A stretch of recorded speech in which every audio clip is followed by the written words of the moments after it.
جن چیزوں سے وضو ٹوٹ جاتا ہے ان کا بیان چل رہا ہے۔ کچھ مسائل کل کے درس میں بیان کیے ہیں۔ ایک بات اس میں یہ ذہن میں رکھنی چاہیے کہ یہ جتنے مسائل بیان ہو رہے ہیں یہ صحت مند آدمی اور تندرست آدمی کے لیے بیان ہو رہے ہیں، یعنی صحت کے عالم میں جو احکامات لاگو ہوتے ہیں اس حساب سے یہ مسائل بیان ہو رہے ہیں۔ ظاہر ہے کہ جب انسان مریض ہے، بیمار ہے اور معذور ہے تو اس پر یہ مسائل فٹ نہیں ہوں گے، اس کے احکامات الگ ہو جائیں گے۔ جس طرح کل کے درس میں بیان ہوا کہ کسی انسان کا کوئی پھوڑا ہے یا زخم ہے، اس سے خون نکل رہا ہے، یہ مسئلہ بیان ہوا کہ خون نکل کر اپنی جگہ سے بہہ گیا تو وضو ٹوٹ جائے گا۔ تو معذور مریض کے لیے یہ حکم نہیں ہے۔ بعض لوگ ایسے ہیں کہ ان کو ایسا پھوڑا ہے یا زخم ہے جس سے خون رستا رہتا ہے یا زرد پانی ہے وہ نکلتا رہتا ہے، تو اب ان کے لیے حکم الگ ہے کہ وہ صرف نماز کے لیے وضو کریں گے، اس دوران بے شک خون رستا رہے یا زرد پانی نکلتا رہے وہ باوضو شمار ہوں گے، ان کی نماز ہو جائے گی۔ اسی طرح اخراج ریح ہے، ہوا کا خارج ہونا ہے، اب یہ بیماری بہت زیادہ ہے، کثرت کے ساتھ ہے۔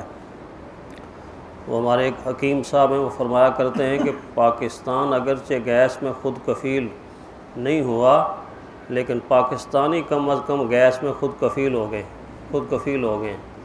تو آج کل یہ چونکہ میدے کی بنی ہوئی چیزیں اور اس طرح دوسری بیکری کی چیزیں اور بادی چیزیں ہم استعمال کرتے ہیں تو اس سے یہ بیماری بہت زیادہ لوگوں میں ہے۔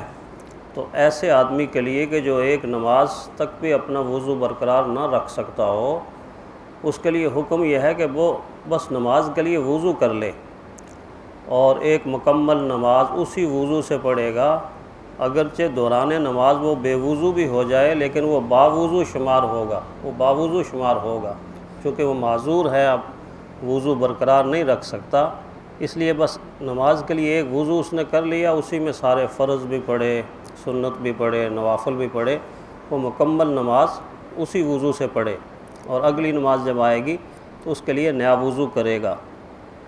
اسی طرح بتا رہے ہیں کہ نیند کا لیٹنے کی حالت میں آ جانا، ایک انسان لیٹا ہوا ہے اور گہری نیند سو گیا ہے، یا تکیہ لگا کے گہری نیند سو گیا ہے، ٹیک لگا کے گہری نیند سو گیا ہے، یا کروٹ کے بل گہری نیند سو گیا ہے تو اس سے وضو ٹوٹ جاتا ہے۔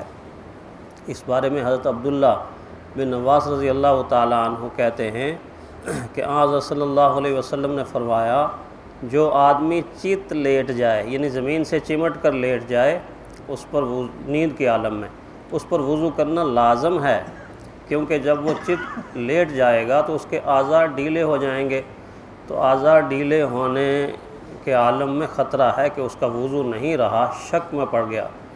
تو ہمارے دین نے یہ چیز بتائی کہ جو چیز شک میں ڈالنے والی ہو اس کو چھوڑ دو اور جو چیز یقین میں لانے والی ہو اس کو اختیار کرو۔ تو گویا احتیاط پھر اس میں ہے کہ انسان دوبارہ وضو کر لے۔ اسی طرح فرماتے ہیں کہ جو آدمی نماز کی مختلف حالتیں ہیں، ایک حالت قیام کی ہے، اس طرح قعدے کی ہے، رکوع کی ہے، سجدے کی حالت ہے، جیسے ہم اتحیات میں بیٹھتے ہیں اس کو قعدہ کہتے ہیں، تو ایسی حالت میں اگر نماز کے دوران کوئی آدمی سو گیا تو اس سے وضو نہیں ٹوٹتا۔ اس بارے میں ابو داؤد اور ترمذی کی یہ حدیث ہے۔ حضرت انس رضی اللہ تعالیٰ عنہ کہتے ہیں کہ حضرت صلی اللہ علیہ وسلم کے صحابہ کرام نماز میں بعض دفعہ سو جاتے تھے اور پھر نماز پڑھتے رہتے تھے، تو اس کا مطلب یہ ہے کہ وضو ایسی حالت کے اندر نہیں ٹوٹتا۔ نماز کے عالم میں کوئی آدمی ان کیفیات میں سو جائے۔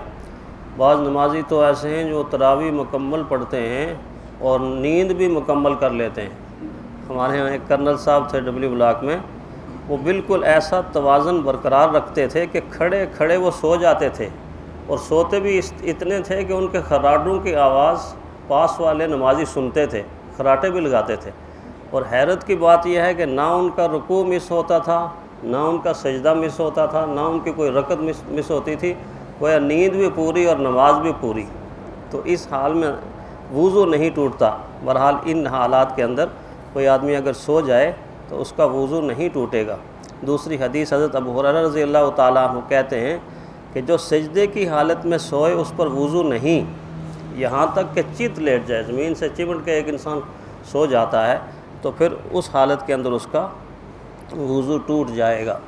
اسی طرح فرماتے ہیں کہ نماز کے دوران کسی انسان پر بے ہوشی طاری ہو گئی تو بے ہوشی طاری ہونے کے بعد جب ہوش آئے گا تو یہ وضو کرے گا، اس کا وضو برقرار نہیں رہا۔ اس بارے میں ایک طالب علمی کے زمانے میں تجربہ ہوا۔ یہاں عشرے میں ایک مسجد ہے، پاکستان بننے سے پہلے کی مسجد، بہت پرانی مسجد ہے، جامعہ فتحیہ کے نام سے۔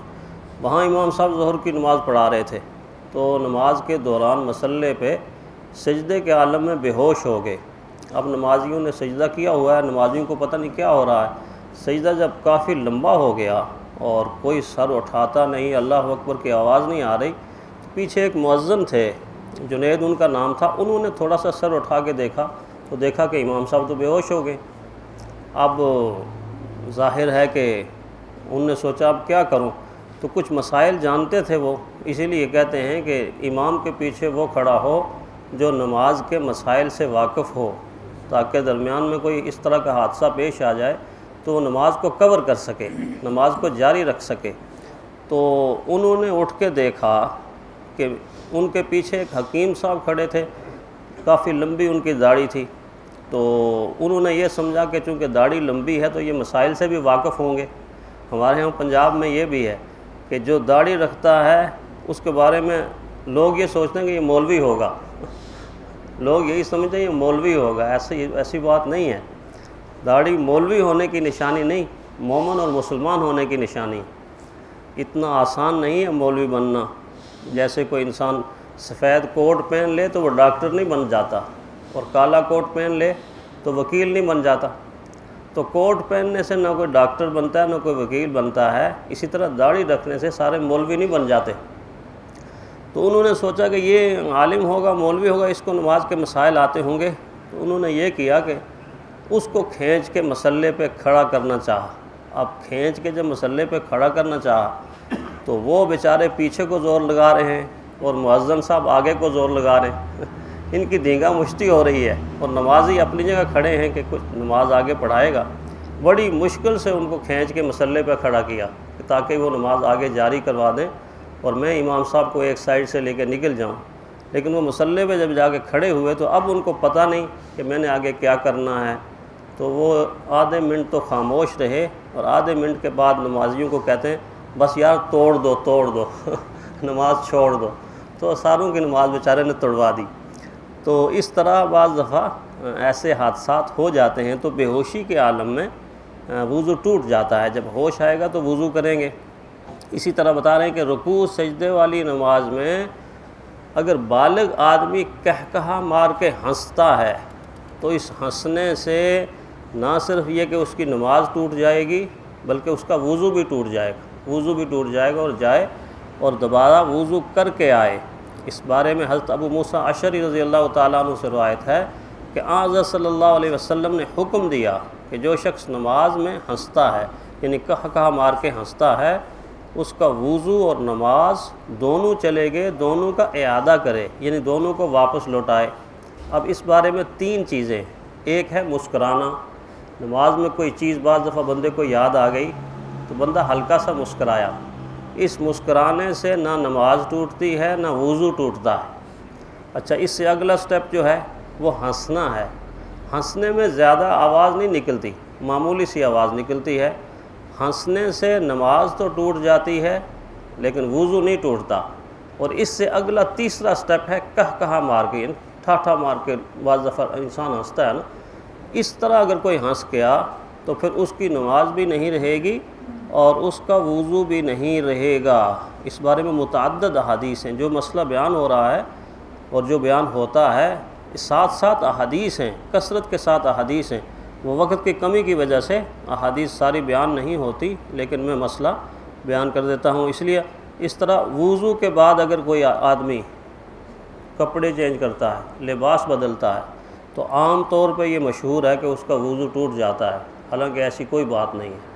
لباس کے تبدیل کرنے سے وضو نہیں ٹوٹتا۔